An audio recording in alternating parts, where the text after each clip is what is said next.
Right now in 2026, everyone seems to be asking the exact same question. Should we still be investing in 2026 or should we completely stop? It's a question I get asked from other community members as well as YouTube comments about whether or not we should be investing in 2026. And we get this question a lot because there has been a lot of changes in recent times over the past 6-12 months, and there might be further changes down the year as well, especially with the May 12th budget coming out, which could bring out an increasingly number of different scenarios how the investing world can play out, from capital gains tax changes to negative gearing, as well as lending being tightened across the board and holding costs continuing to rise for most investment assets as a consequence of house prices increasing but rents not keeping up. And on the surface, it feels like the system is slowly squeezing investors out, especially in some states. But here's the reality. In my opinion, the short answer is no. And I believe in a philosophy of if you can invest, you should invest. Because every year, if you just have money sitting in your savings account, it gets eroded away by inflation. Nor do I think the property market will have a huge crash by any means. It might go through periods of stagnation or it might go through a minor correction. But when you look at the fundamentals of property investing over 10, 20, 30 years, buying and holding assets are often the best way to reap massive capital gains. But I'm going to deep dive into each sort of major point throughout this video. And once again, this is a podcast style video, so I highly recommend you guys to, while you're on your drive, while you're doing your work, put this on the background and listen to everything I say. And if you're new here, by the way, my goal is simple. My goal is to cut through the noise and to help you make smarter property decisions based on data and not headlines. And I have no incentive by telling you guys to go ahead and invest in 2026. My income doesn't rely on this side gig. My property portfolio makes more in equity than my normal PAYG does. So I am not invested like a buyer's agent. I'm just a normal person telling you what I think and why you should avoid the noise and stick to the fundamentals. Because I tell you what's going to happen. On May 12th, policies are going to start shifting. Borrowing might become harder. People's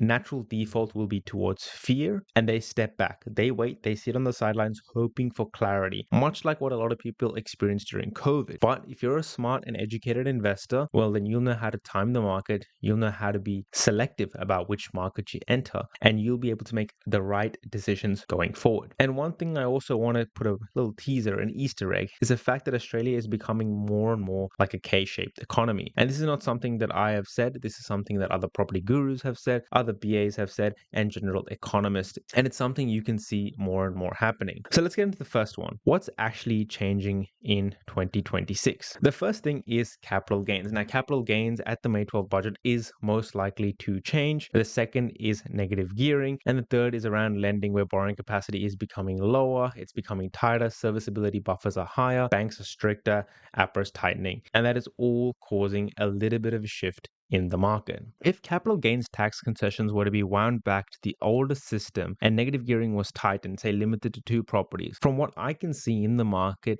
it wouldn't kill the property market, but it would certainly shift behavior quite a bit. You'd likely see investors become increasingly more selective towards high yield markets. They will tend to hold assets longer because they might not reap as stronger benefits as they did when they had the CGT discounts. And they will prioritize stronger fundamentals like cash flow and the economically diverse locations instead of taking a higher risk approach in volatile markets and towns. And there will also be less investment into high rise apartments, which again shifts the demand somewhere else because they can't negatively gear those assets. In general, if you were a smart investor, heavily negatively geared strategies already didn't have any appeal because there's only so many properties you can negatively gear on your income. And we're not in the business of reducing our income for some tax benefits. We should always try to make more and more money. That's generally how we should operate, and from that mindset, like a business mindset. And so if negative gearing was capped to 2 properties, we will start to see people shift into different structures, whether that be a trust structure, whether that be a company structure. They will look at different methods of structuring their assets and their portfolio in order to maximize their serviceability, as well as protect their assets for future wealth creation or passing down to kids, or even tax benefits. Because the most interesting benefit when buying under a personal name was the fact that you actually got your properties negatively geared. But if that was capped, then it no longer really makes sense, and we should be looking at different ways around it. And the fact that we think that the capital gains discount, if abolished, would disincentivize investors is a silly thought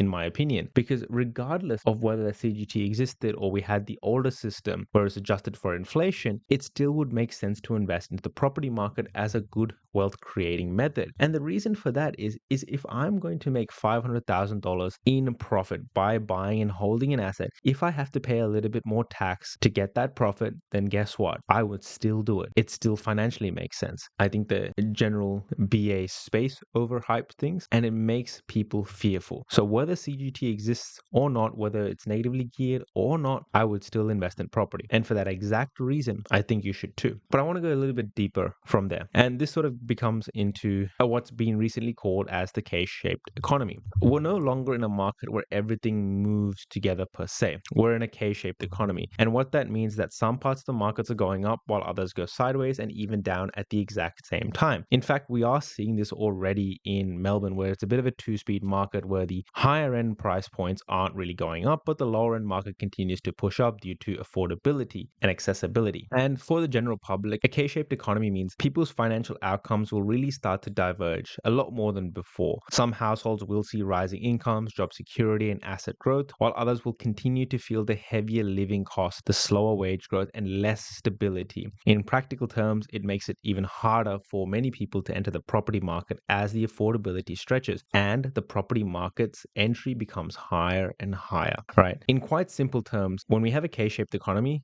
the people who have assets will continue to grow in value and they will get wealthier, and the people who own assets will continue to get poorer. And that is a fundamental issue, and it sucks. It really does. But that really should push you towards gathering assets, if anything, whether that's property, whether that's shares, etc. You do you. And as we continue to trundle towards a more and more K-shaped economy, it becomes even more inherent that you should be going out there purchasing assets which fit within your budget, your strategy, your risk profile, and your long-term goals. Because if you don't have those assets, especially during times of higher inflation, recession, then you are going to really struggle. And so as we're pushing towards a K-shaped economy, we're having changes towards policy when it comes to capital gains, investing, negative gearing, etc. It makes more sense to invest. But of course, you can't invest everywhere and anywhere. We are no longer in the golden age of property investing, where you could buy properties for $350,000 with 7% yields in Townsville or for $450,000 in Wagga Wagga with great yields as well. We are now in a market where good regional locations cost $600,000, $650,000, $700,000 with yields of 4 to 5 to maximum in some locations and some assets 6%. That is the reality of investing in 2026. Does that mean you should stop investing? No, it means get in now. Get in while you can, borrow what you can afford to pay back. Don't overborrow, don't overstretch yourself, and don't borrow stupidly. It simply means take the time in 2026 where prices are still actually affordable to the point where you could borrow money as a single person with about a $90,000 job, $80,000 job, and actually buy a $600,000 asset if you have the savings, right? And as the market gets tougher and tougher, the people who have access to lending, the people who have access to equity will continue to accumulate assets, while the people who do not have any assets will struggle to get into the market and they will no longer be able to. There will be a point in 2026, 2027 where a majority of people who are not in the property market in 2024, 2025, 2026 will no longer be able to enter.